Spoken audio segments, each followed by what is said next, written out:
Hello সবাইকে, তিথিস ওয়ার্ল্ডে তোমাদের সবাইকে স্বাগত। পুজো তো দেখতে দেখতে চলেই এলো। ঘুম থেকে উঠে প্রতিদিন জানলাটা খুলে ভাবি শরতের আকাশটা দেখব, কিন্তু সে আর হচ্ছে কোথায়। সবসময় আকাশ ওই মেঘলাই করে রয়েছে, তার ওপরে এবার তো পুজো এতটাই এগিয়ে এসছে, তো পুরো পুজোটাই মনে হচ্ছে ওই বৃষ্টিতেই কাটবে, যেমনটা প্রতি বছর হয় আর কি। যাই হোক, এই নিয়ে মন খারাপ করে লাভ নেই। এরপরে দেখো বাজারও চলে এসছে, বাজারপত্রগুলো একটু গুছিয়েও নিচ্ছি, আর কি কি রান্না হবে সেইগুলোও দেখে নিলাম। আর গাঠি কচু আড়া মানেই হচ্ছে গাঠি কচু রান্না করব, মানে ছড়ার ঝোলটা আমরা ভীষণ ভালো খাই, সেই জন্য ছড়াটা এখন কেটে রাখবো। তার সাথে অনেক দিন পরে বাবা এরকম কচি কচি উচ্ছে এনেছে বাজার থেকে, তো অনেক দিন হয়ে গেছে উচ্ছেটা আনে না। আজকে উচ্ছে দেখে ভাবলাম আগে আলু উচ্ছে ভাজা বসিয়ে দিই, সেই জন্য কেটে উচ্ছে ভাজাটা বসিয়ে দিলাম। এরপরে তরকারি যা যা রান্না হবে সব কিছু কেটে নেব। আর মাও গেছে পুজো দিতে, পুজো দিয়ে এসে মা সমস্ত রান্নাবান্না করবে।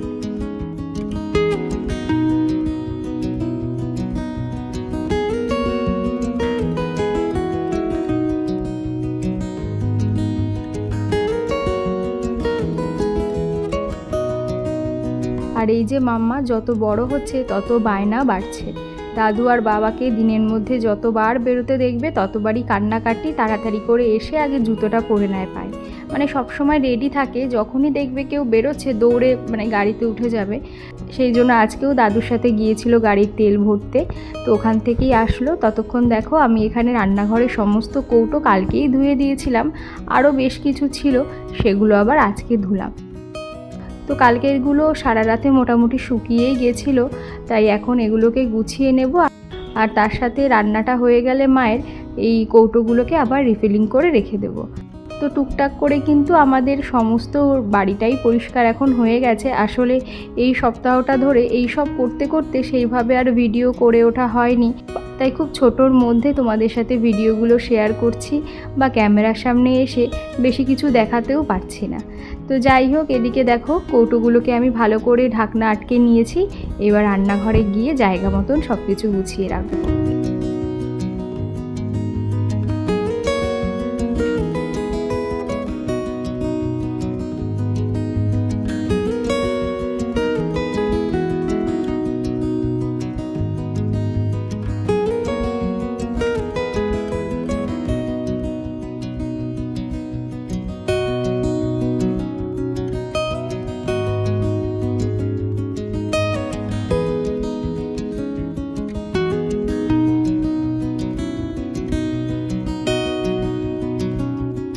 বাকি ছিল শুধু এই সিঁড়িঘরটা পরিষ্কার করা। এটা যেহেতু খুব একটা ব্যবহার হয় না, মানে গোডাউনই বলা চলে, এক্সট্রা জিনিসপত্র যা যা থাকে আর কি সবার সিঁড়িঘরে সেরকমটাই ছিল, তাই এটা আর এতদিন হাত দিইনি। প্রচুর ধুলোবালি পড়ে গেছিলো, বিশেষ করে এই সিঁড়ির রেলিংগুলোতে। তো নিচের দিকে রেলিংগুলো রেগুলার পরিষ্কার করা হলেও ছাদের দিকে খুব একটা, যেহেতু মানে আমিই বেশিরভাগ উঠি ওই ওপরে সকালে জামা কাপড় মেলতে আর আনতে, আর বাবা একবার যায় ফুল আনতে, সেই জন্য সিঁড়িঘরটা খুব একটা বেশি পরিষ্কার করা রোজ হয় না। তাই আজকে স্নানের আগে ভাবলাম সিঁড়িঘরটা লাস্ট পরিষ্কার করে রেখে যাই, কারণ দুদিন পরে যেহেতু বাড়ি যাওয়ার কথা রয়েছে আর মহালয়ার সময়টা বাড়িতেই থাকবো, সেই হিসেবে একটু আর কি কাজ এগিয়ে রেখে যাচ্ছি। নয়তো অন্য বছর কি হয়, মহালয়ার আগের দিন পর্যন্ত আমাদের ধোয়া কাচা চলতেই থাকে, তো সেই হিসেবে আর কি কাজগুলো গুছিয়ে নিচ্ছিলাম। সেই জন্য আর সময় করে উঠতে পারছিলাম না যে ভিডিও করে তোমাদের সাথে শেয়ার করব। আর বছরে এই দুটো দিন, মানে চৈত্র সংক্রান্তি আর এই পুজোর আগে, এই দুই সময় আমাদের বাঙালিদের কিন্তু ঘরবাড়ি ভালোভাবে পরিষ্কার করা খুবই দরকার। আর বলে মা দুর্গা আসার আগে সব কিছু নতুন না হলেও পরিপাটি পরিষ্কার পরিচ্ছন্ন রাখা খুব ভালো, সেই হিসেবেই আর কি প্রতি বছর এই কাজগুলো করা হয় আর কি। তো চলো, এদিকের কাজ তো আমার হয়ে গেল, এবার সিঁড়িঘরটা মুছে নিয়ে যাবো স্নানে। তুই এগুলো দেখি, মুখ দেখি, আমার দিকে তাকা। এটা ভেঙে ফেললি?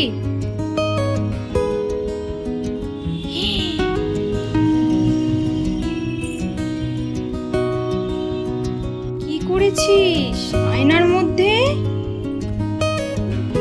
ওকে রেখে আমি একটুখানি ছাদে গেছি, এইটুকু সময়ের মধ্যে এইসব করে ফেলেছি। কি করেছে হাত দেখি, দেখি হাত দেখি।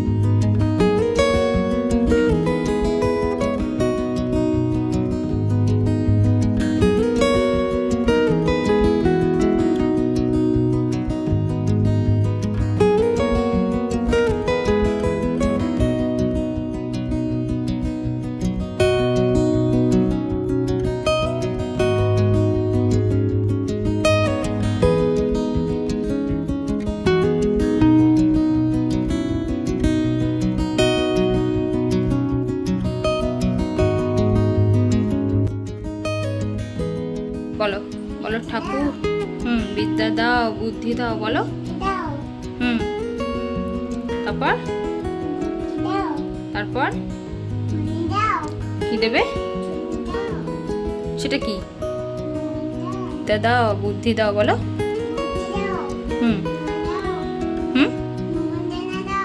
নকুলদানা দাও। আর আর কিছু না, শুধু নকুলদানা? আচ্ছা ঠিক আছে, চল এনো এনো, যে বাবারাম দিল, ঠিক আছে।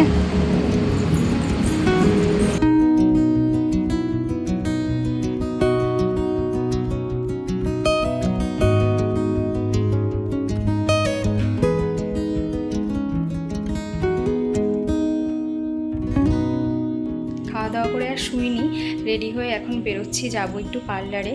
তার আগে যাব বাজারে, কারণ মা আর বাবার জন্য পুজোর শাড়ি আর পাঞ্জাবিটা কিনতে।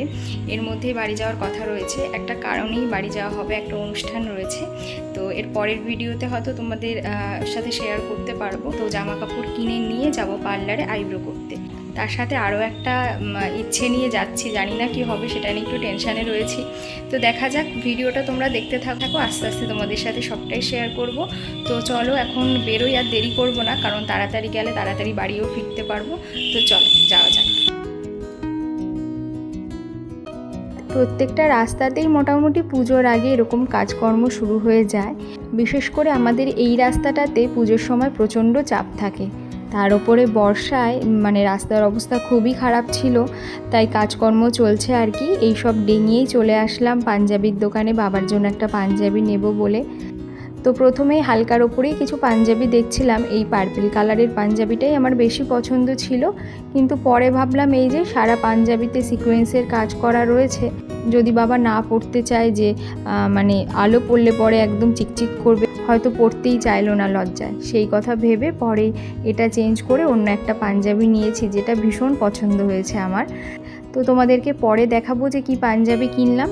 তো এখান থেকে আর শাড়ির দোকানে যাইনি, ভাবলাম আগে পার্লারের কাজটা সেরে নিই, তারপরে সন্ধ্যের দিকে যাওয়া যাবে। তো চলে আসলাম ঋতুদির পার্লারে। আর পার্লারে আসার উদ্দেশ্য হচ্ছে, অনেক দিন ধরেই ইচ্ছা করছিল যে চুলটা কেটে একদম ছোট করে দিই, কারণ এক সময় আমি প্রচণ্ড পাগল ছিলাম একটু চুল লম্বা করব বলে।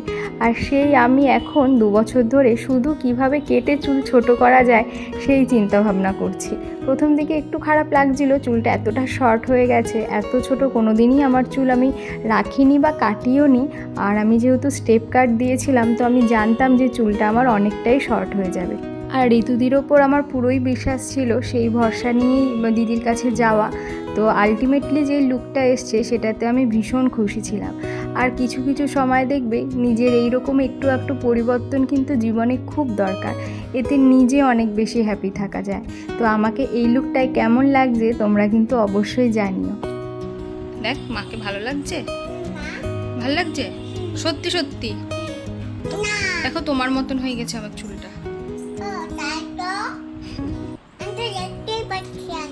তাই এখন দেখো তুমি কেমন লাগছে বলো তো? সুন্দর লাগছে। চলো বাজারে চলো।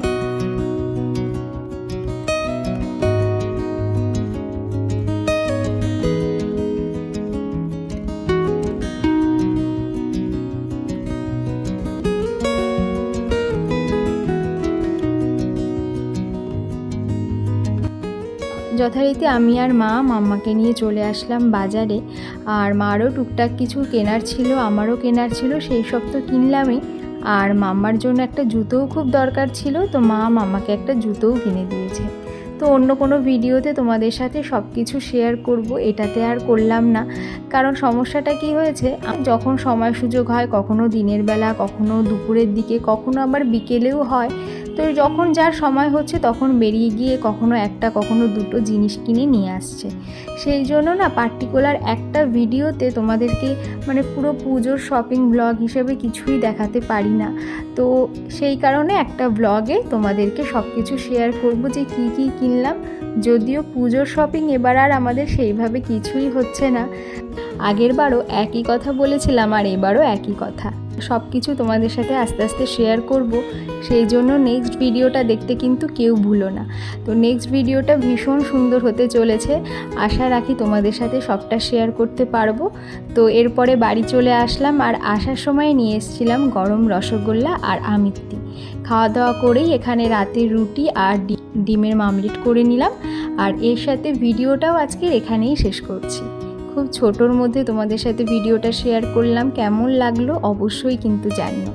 যদি ভালো লেগে থাকে একটা লাইক করো, আর যারা যারা আমার চ্যানেলটা এখনও সাবস্ক্রাইব করোনি তারা প্লিজ আমার চ্যানেলটা সাবস্ক্রাইব করে আমার পাশে থেকো।